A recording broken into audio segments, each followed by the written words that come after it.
Okay. Okay. My name is Terrence Amador, and I'm a graduating senior. I'm Christopher Wimbush, and I'm a graduating senior. Hi, I'm Tara, and I'm a graduating senior. My name is Zoe Skordas, and I'm a graduating senior.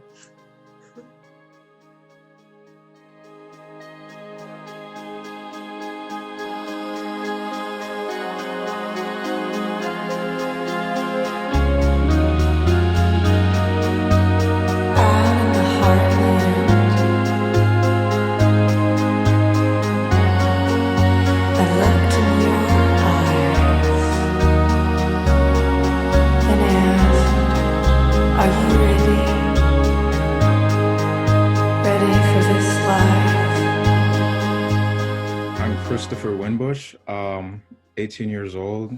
The type of person I want to become is my occupation. I wanted to be a pediatrician. And that's because I just really like working with kids. And I think that kids are the future. And I just want to help people in general. So that's why I want to do that. And I think the type of person I want to be is I just want to be a kind person, first and foremost. And that's because my mother has always taught me that being a kind person and being kind to people should be like your number one priority. So that's who I want to be. I'm Tara. I'm majoring in social work, and I want to be a social worker on a macro level. So specifically, I'd like to be a policy advocate or analyst, something along those lines. And the kind of person I want to become, I just want to be a person that people can trust and that people can laugh with. I think most people want to be like that, but I hope to be that person that people can turn to, I guess. Be like a type of person, like end goals you have. Like, who do you want to be as a person?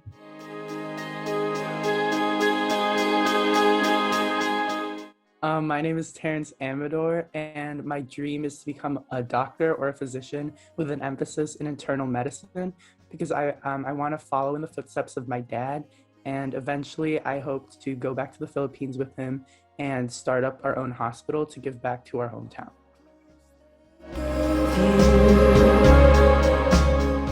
My name is Zoe Skordas, and I want to become honestly everything right now. I really love urban studies and urban planning, but I also love cultural anthropology and design. So at some point, I'm trying to find a culmination of all of these interests and make them into a career. I really do not want to work a 9 to 5, and I see myself only working 25 hours a week, and that not in an office, so out and doing stuff. But I think me only wanting to work 25 hours and be out and talking to people, this speaks to who I want to be in the end, which is someone who's had this culmination of experiences and constantly has met people instead of staying in my own bubble.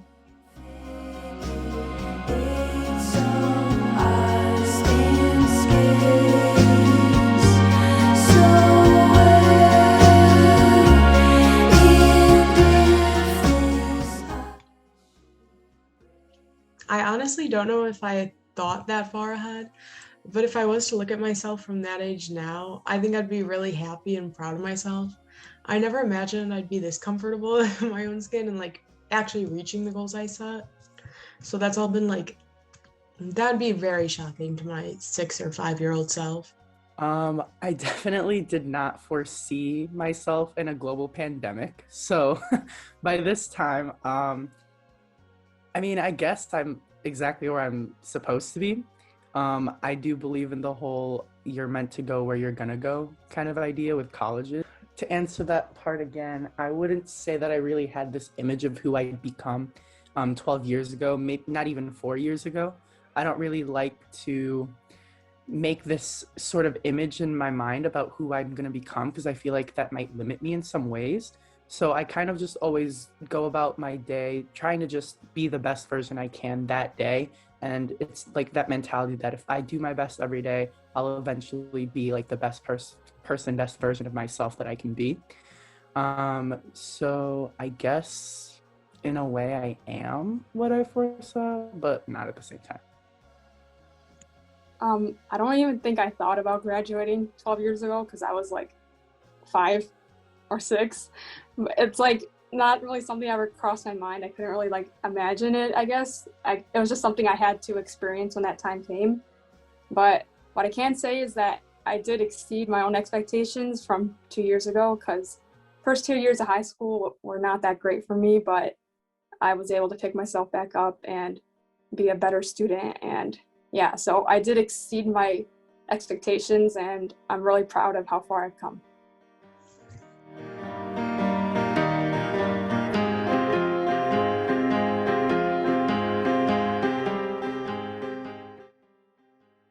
One educational, I wouldn't say like educational experience, but happening was like right in the middle of senior year. I had kind of this moment of realization where everything I kind of did felt like it didn't matter for a couple of days, maybe. It was at like a really hard like mental health dip, and eventually I got over it. But that experience really like made me kind of take a step back and think, okay, wow, I'm sacrificing so much of my time, so much of my energy, dedicating it to things that in maybe 3 or 4 years I wouldn't even remember. And it kind of put into perspective like the idea of what I put value on, like things that I should place a value on, and I should really be more thoughtful about that. So I would say that it kind of helped me like now make better decisions on what I want to invest in, like my time, energy, effort. And I think going forward, it'll really help me forge a better, stronger personality and identity than what I used to, rather than just like following what everyone else did and like doing what I'm told. I kind of have, more autonomy in determining what I want to do.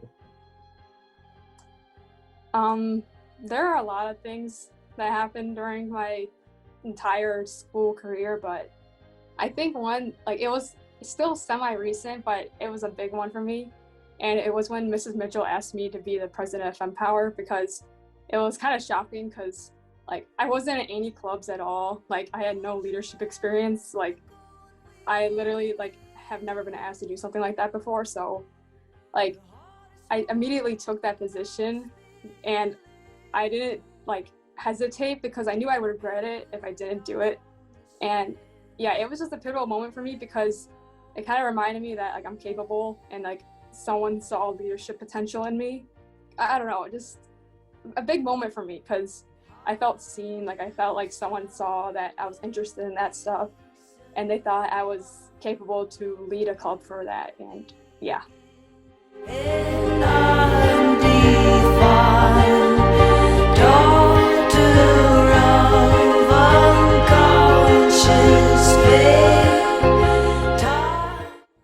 Yeah, somewhat. Like my educational experience, it pretty much only helped me like become who I am socially. I mean, and somewhat like mentally. Because it helped me to just learn how to like properly interact with my friends, or just how to like work with other people. But I think that I don't think it really had too much of effect on like who I am like mentally as a person, if you get what I mean. So just my thoughts on like politics, or just like how the world should be and things like that, I don't think my time in school has like formed that. Personally, for me, when I think about identity, I think about how much I lost over my high school experience. Not that I was like bullied or made fun of, but I think especially as an underclassman, it was harder for me to express my interest in like who I wanted to be, or who I like truly was. And then for me, honestly, it wasn't until the lockdown, where I like had all this time and we weren't in school, that I really came more into myself and my interests, and I could really like pinpoint my interests and what I wanted to do.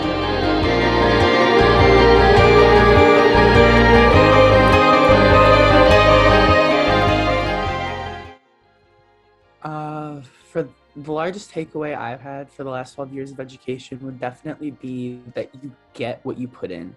I feel like that's a bit of a cliched answer, but I definitely stand by that, because I see it like every day. Like in Quiz Bowl, I've seen players join like their sophomore year and become like some of the best players we've ever seen in the span of like a year or 2 years. You know, and that whole idea of putting in a bunch of work to get better and work on yourself, I think has been like a theme over the past 12 years in my education. Education is not equal for everybody.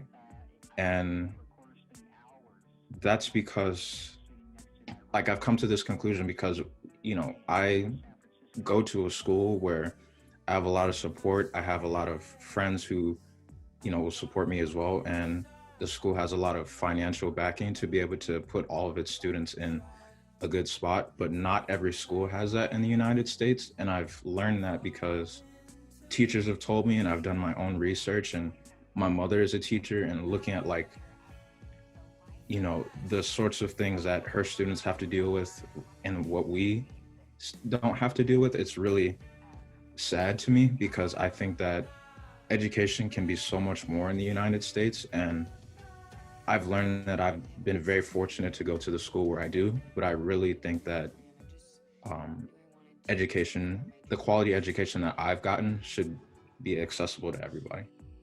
It's just taking care of myself. It's really important to take care of myself.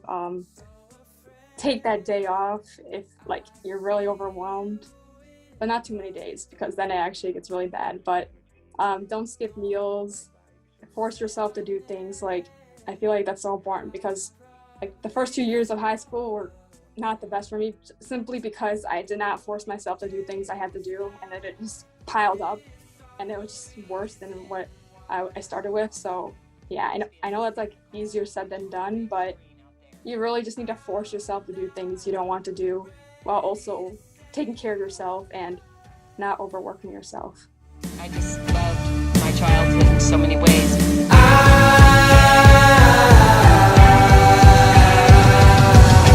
My childhood feels so long ago that sometimes talking about it, I don't know what